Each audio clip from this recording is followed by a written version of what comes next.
क्योंकि ये unibody structure के साथ नहीं आती, ये लेडर फ्रेम स्ट्रक्चर के साथ आती है जो इसके प्रीडिसेसर में यूज होता था। सेम स्ट्रक्चर इस गाड़ी का भी है। तो मजबूती की अगर बात करें तो ये गाड़ी इंतहाई पायदार किस्म की चीज है। ये क्योंकि top of the line variant होता है तो इस गाड़ी के अंदर आपको ऑल टाइम 4x4 देखने को मिलता है। क्लाइमेट कंट्रोल डिजिटल है, इसमें इलेक्ट्रिक एंटीना आता है जिसको आप इस बटन की मदद से ऊपर और नीचे करेंगे। आज इस वीडियो के अंदर मैं आपके लिए एक ऐसी JDM 4x4 लेकर आया हूं जिस गाड़ी ने south Asia, middle east, Africa में लेजेंडरी किस्म की रेपुटेशन हासिल की है और उसकी वजह थी उस गाड़ी की अनबीटेबल किस्म की, अनस्टॉपेबल किस्म की ऑफ-रोडिंग कैपेबिलिटीज। और इसके साथ साथ क्योंकि ये लेट 90s की गाड़ी है तो अपने वक्त के लिहाज से ये गाड़ी आपको बाकी पिछले मॉडल्स की निस्बत बहुत ज्यादा आला किस्म का कंफर्ट भी प्रोवाइड करती थी। और फिर उसके साथ साथ जो टेक्नोलॉजी इस गाड़ी में यूज हुई थी वो उस वक्त के लिहाज से बहुत ज्यादा एडवांस थी। जैसे जैसे वक्त गुजरता गया लोगों को ये चीज पता चल गई कि ये गाड़ी एक ऐसी गाड़ी है कि जिसको आप जहां मर्जी चला लें, जिस मर्जी इन्वायरमेंट में चला लें, जिस तरह का मर्जी फ्यूल डाल दें, ये गाड़ी कभी भी स्टॉप होने का नाम नहीं लेती। और इसी वजह से ये गाड़ी पूरी दुनिया में इतनी ज्यादा मशहूर है। और बहुत सारे लोग तो इस गाड़ी को सिर्फ इसी वजह से पसंद करते हैं क्योंकि उनके इलाकों में, खासतौर पर हमारे इलाकों में नॉर्थ वाली साइड पर अगर आप चले जाए तो ये गाड़ियां लोग बहुत ज्यादा शौक से रखते हैं और दूसरे लोगों को देखकर फिर और लोगों को भी शौक बनता है। लेकिन इस वीडियो में जो कूल फैक्ट्स और जो इंटरेस्टिंग चीजें आपको मैं इस गाड़ी के बारे में बताऊंगा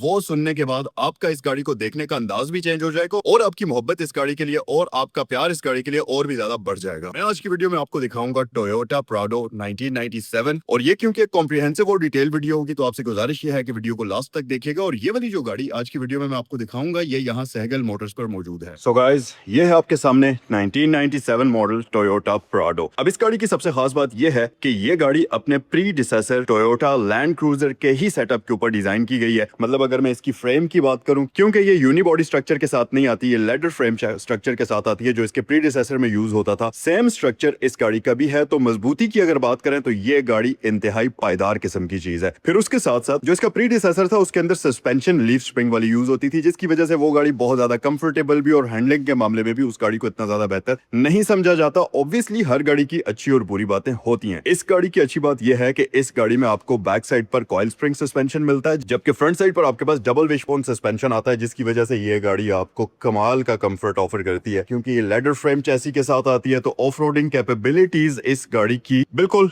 इसके प्रीडिसेसर जैसी ही हैं। ऑब्वियसली ये टोयोटा का प्रोडक्ट है तो रिलायबल तो होगा ही। फिर अगर पाकिस्तान में अगर हम इसके कंपेटिटर्स की बात करें तो इस वक्त एक ही गाड़ी है जो CKD वेरिएंट आता है टोयोटा फॉर्च्यूनर का, जो पाकिस्तान के अंदर ही बनता है। लेकिन उस गाड़ी का भी मसला यह है कि वो गाड़ी भी लीफ स्प्रिंग सस्पेंशन यूज करती है और फिर प्राइस का भी बहुत ज्यादा डिफरेंस है, जबकि ये गाड़ी कंफर्ट के मामले में उससे बहुत ऊपर की चीज है। दूसरी बात ये कि ये क्योंकि top of the line variant होता है तो इस गाड़ी के अंदर आपको ऑल टाइम 4x4 देखने को मिलता है। सबसे बड़ा मसला जो आमतौर पर 4x4 व्हीकल्स का होता है कि जब आप उसको रोड के ऊपर चला रहे होते हैं, जब आप एसफॉल्ट पर चलाते हैं उस गाड़ी को, तो आपको 2 व्हील पर शिफ्ट करना पड़ता है। लेकिन इस गाड़ी के केस में क्योंकि ये स्मार्ट 4x4 होता है तो आप इसको ऑफ रोडिंग और ऑन रोडिंग दोनों ही पर चला सकते हैं जिसकी वजह से ये आपको रोड के ऊपर भी बहुत ही ज्यादा अच्छी ट्रैक्शन प्रोवाइड करती है। खैर ये तो एक इसकी अच्छी बात है ही। फिर उसके साथ साथ इस गाड़ी की दूसरी अच्छी बात है इस गाड़ी का 1KZ 1000cc turbo diesel engine. अब ये इंजन मशहूर है लो एंड टॉर्क देने की वजह से। फिर दूसरी बात ये कि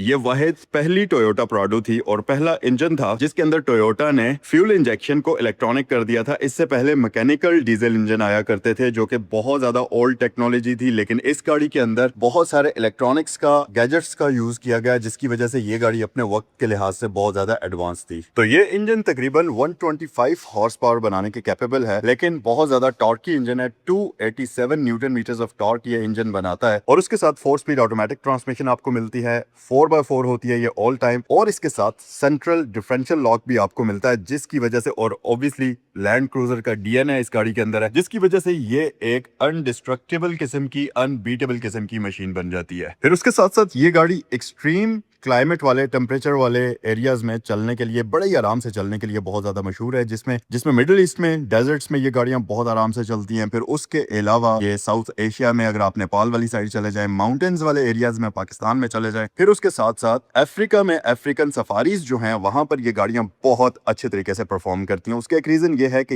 ये गाड़ियां एक तो हार्श क्लाइमेट को बड़े आराम से हैंडल करती हैं, हीट वाले क्लाइमेट को, डस्ट वाले क्लाइमेट को, और इन सब चीजों से बढ़कर फ्यूल की क्वालिटी। इस गाड़ी को फर्क नहीं पड़ता कि किस क्वालिटी का डीजल आप इस गाड़ी के अंदर डाल रहे हैं, ये गाड़ी बड़े ही आराम से चलने के कैपेबल है। आमतौर पर होता है आजकल अगर आप मॉडर्न गाड़ियां देख लें, पेट्रोल वाली या डीजल वाली, उनके अंदर अगर आप बुरा डीजल या खराब क्वालिटी का फ्यूल डाल दें तो फौरन से पहले वो गाड़ियां माल फंक्शन कर जाती हैं, खराब हो जाती हैं। आप इसमें जिस किस्म का मर्जी डीजल डाल दें, लिटरली ये लोग इसके बारे में ये भी कहते हैं कि ये गाड़ियां मिट्टी के तेल से भी चलने के काबिल होती हैं। ये मैं वैसे एक बात कर रहा हूं, लेकिन ट्रस्ट इन गाड़ियों पर इतना होता है लोगों का कि लोग इस हद तक इन गाड़ियों पर यकीन करते हैं। और फिर दूसरी बात ये कि जो इस गाड़ी का इंजन है वो मशहूर है आराम से 5-5, 6-6 लाख किलोमीटर चलने के लिए, लेकिन अगर प्रॉपर तरीके से मेंटेन किया जाए, क्योंकि हर इंजन में कुछ अच्छी और कुछ बुरी बातें होती हैं। इस इंजन में भी कुछ फ्लॉज हैं। फॉर एग्जांपल, ये इंजन ओवरहीट बड़ी जल्दी हो जाता है। इसका जो टर्बो है उसके सील्स अक्सर लीक हो जाती हैं। फिर उसके साथ साथ इसका इंजन हेड जो है, ब्लॉक हेड जो होता है, उसमें क्रैक्स अक्सर पड़ जाते हैं हाई टेम्परेचर की वजह से, जिसकी वजह से कुछ फॉल्ट्स इसमें आते हैं। लेकिन अगर आप कूलेंट बहुत अच्छी क्वालिटी का यूज कर रहे हैं, आपका रेडिएटर बिल्कुल नया है, वो सारी सर्विसिंग आप पाइप्स की प्रॉपर तरीके से करा रहे हैं, जहां पर कूलेंट अच्छे तरीके से सर्कुलेट करता है, और उस सारी चीजों के साथ साथ आप गाड़ी का इंजन ऑयल प्रॉपरली चेंज करा रहे हैं, तो फिर ये गाड़ियां लंबे अरसे तक चलने के कैपेबल होती हैं। अब पाकिस्तान में इन गाड़ियों के मशहूर होने की वजह यह है कि एक तो ये गाड़ियां बुलेट प्रूफ समझी जाती हैं, जितनी बातें अभी मैंने आपको बताई हैं। दूसरे नंबर पर मैकेनिक्स इन गाड़ियों को बहुत ही अच्छे तरीके से समझते हैं, क्योंकि ये गाड़ियां मेंटेन करना इजी हैं, इनके सर्विसिंग करना काफी आसान है। और तीसरा रीजन जिसकी वजह से पाकिस्तान के अंदर ये गाड़ियां बहुत ही स्ट्रॉन्ग तरीके से अपनी वैल्यू को होल्ड करती हैं, वो ये है कि इन गाड़ियों के पार्ट्स पूरे पाकिस्तान में आराम से मिल जाते हैं। शायद थोड़े से एक्सपेंसिव जरूर होंगे, लेकिन अवेलेबल होते हैं, तो आपको स्ट्रगल नहीं करनी पड़ती पार्ट्स ढूंढने के लिए, और इंतजार नहीं करना पड़ता कि बाहर किसी कंट्री से पार्ट्स आपको मंगवाने पड़ेंगे तो तभी गाड़ी चल सकती है, अदरवाइज आप गाड़ी चला नहीं सकते।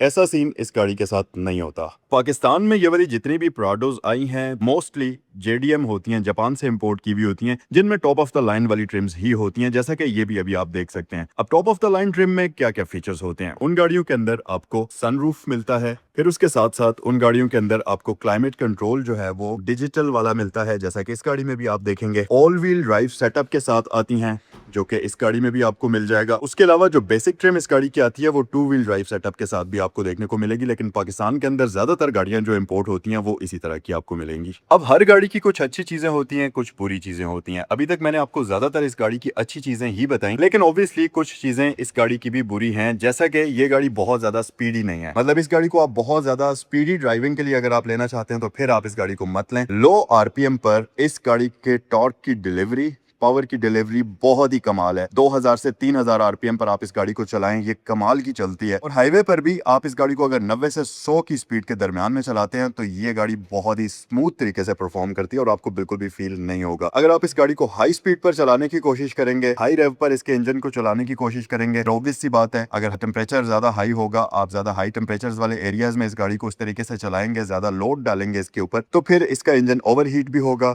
इसके हेड में भी क्रैक्स आएंगे, इसके टर्बो की सील्स भी लीक हो सकती हैं। मतलब इस तरह के प्रॉब्लम्स आप इसमें देख सकते हैं। रेडिएटर वगैरह भी प्रॉब्लम कर सकता है। लेकिन अगर आप इसको स्मूथ ड्राइविंग के लिए लेना चाहते हैं और खास तौर पर लो RPM के ऊपर इसका टॉर्क क्योंकि बहुत अच्छा होता है, माउंटेन्स में क्लाइंब करने के लिए, ऑफ रोडिंग टेरेन्स में हाइट पर जाने के लिए, चढ़ाइयों पर चढ़ने के लिए ये गाड़ी कमाल की चीज समझी जाती है। ये थी कुछ बेसिक इन्फॉर्मेशन इस गाड़ी के बारे में। आए अब गाड़ी का वॉक अराउंड करते हैं और ये गाड़ी मैं आपको जरा डिटेल से दिखाता हूँ। यह है इस गाड़ी की बेसिक की आपको मिलती है। मैन्युअली गाड़ी को लॉक और अनलॉक आप करेंगे।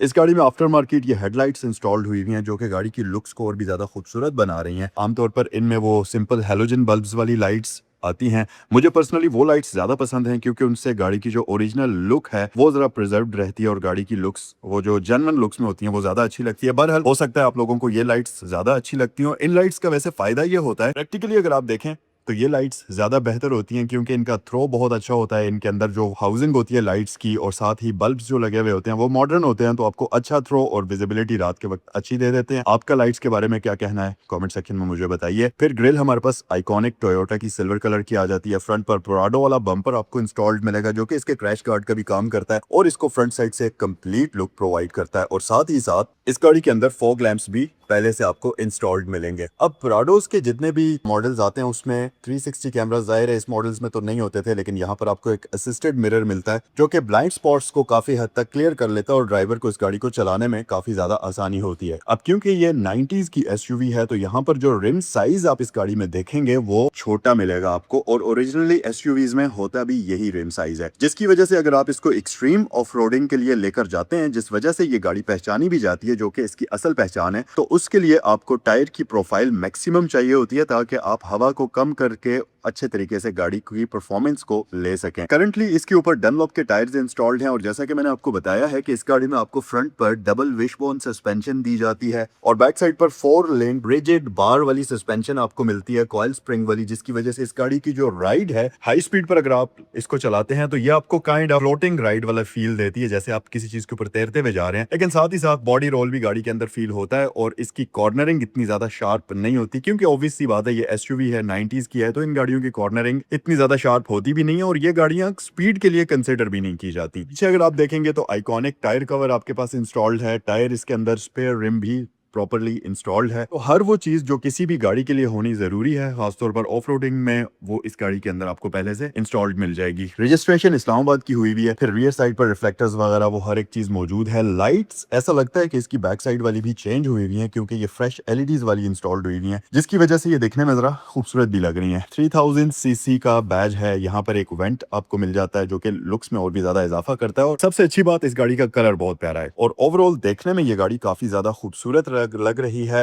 वैसे प्राडो सबसे बेस्ट जो कलर है, हर बंदे की अपनी अपनी चॉइस होती है। मेरा जो फेवरेट कलर है इसमें वो है जो बॉटल ग्रीन, ब्रिटिश ग्रीन इसमें आता है, जिसकी वजह से ये प्राडो पहचानी भी जाती है, वो है। और फिर उसके बाद अगर कोई दूसरा कलर मुझे पसंद है तो वो ये कलर पसंद है, क्योंकि इस कलर में इस प्राडो की लुक्स काफी ज्यादा खूबसूरत आती हैं। सिल्वर कलर वाली या रेड कलर भी इसमें आता है और दूसरे जो कलर्स हैं वो कोई मुझे इतने खास पसंद नहीं है। कि इसमें ब्लू कलर भी आता है, वो इतना ज्यादा मुझे पसंद नहीं है। हर बंदे की पर्सनल प्रेफरेंस होती है। आपका फेवरेट कलर कौन सा है वो आप मुझे कॉमेंट सेक्शन में बता सकते हैं। फिर इस गाड़ी की एक और अच्छी बात यह है कि यहाँ पर इसकी जो विंडोज हैं, ये अगर आप देखें तो जब आप धूप में जाते हैं तो ये हल्की सी टिंट भी हो जाती हैं। जैपनीज अक्सर गाड़ियों में ये फीचर आप देखते हैं, जो कि इसमें भी आपको मिलता है, जो कि बहुत ही शानदार चीज है। यहाँ पर ऑफ रोड एक्सप्रेस का स्टिकर लगा हुआ है। मेरे ख्याल से ये स्टिकर सही तरीके से इसके साथ सूट भी करता है। तो 90 लीटर का तकरीबन इसका डीजल टैंक होता है और अगर फ्यूल एवरेज की बात करें तो तकरीबन 6 से 9 की एवरेज आपको प्रोवाइड करती है। तो 600 किलोमीटर से लेकर 850 किलोमीटर तक ये गाड़ी एक टैंक में चलने की सलाहियत रखती है। एक और चीज इस गाड़ी के बारे में बहुत मजे की है, आप ऊपर देखें तो इसमें रूफ रेल्स भी लगी हुई हैं। अब आप सोच रहे होंगे कि यार इस गाड़ी की तो डिग्गी में भी बहुत ज्यादा जगह होती है, तो रूफ रेल्स की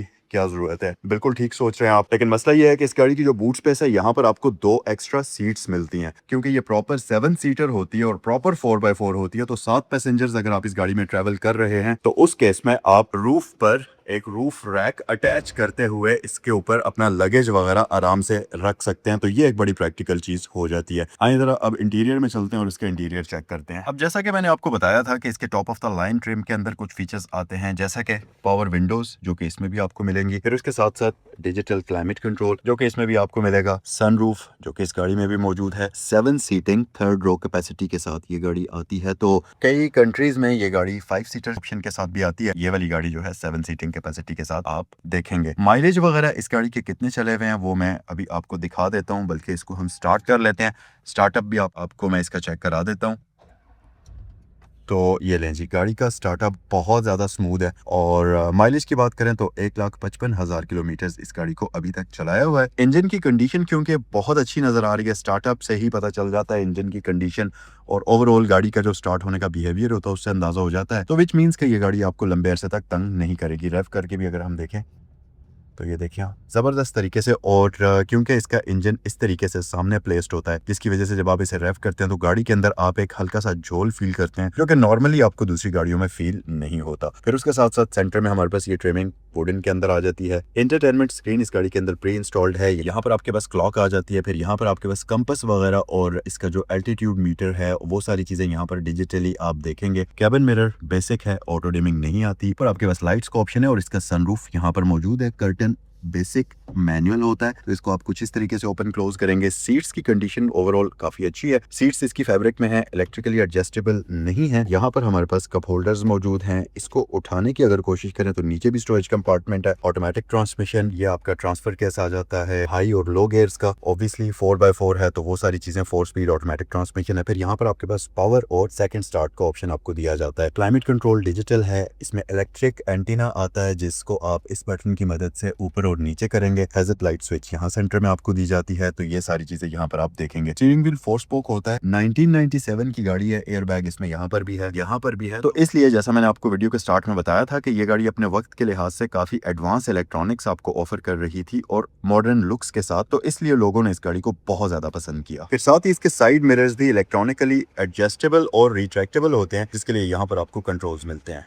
फिर रियर इंटीरियर की अगर बात कर ली जाए तो आपके पास यहाँ पर आर्मरेस्ट का ऑप्शन आपको दिया जाता है। कुछ इस तरीके से है। फ्लैट सीट्स हैं तो 3 पैसेंजर्स बड़े ही आराम से बैक साइड पर बैठ सकते हैं और रूफ भी ओवरऑल गाड़ी का काफी अच्छी कंडीशन में है। सो गाइस, इस सारी इन्फॉर्मेशन के साथ यहाँ पर आज की वीडियो का हम इख्तिताम करते हैं। उम्मीद है कि ये वीडियो आपके लिए हेल्पफुल रही होगी और आपको ये पसंद भी आई होगी। अगर आप ये वाली गाड़ी खरीदना चाहें तो ये साइकिल मोटर्स पर मौजूद है। स्क्रीन पर नंबर्स भी आपको दिए हुए हैं, इन पर आप कॉल भी कर सकते हैं। अगर आपको ये वीडियो पसंद आई है तो वीडियो को लाइक कर दें, अपने दोस्तों के साथ शेयर कर लें और आपसे नेक्स्ट ऐसी किसी वीडियो में मुलाकात होती है। तब तक के लिए अस्सलाम वालेकुम।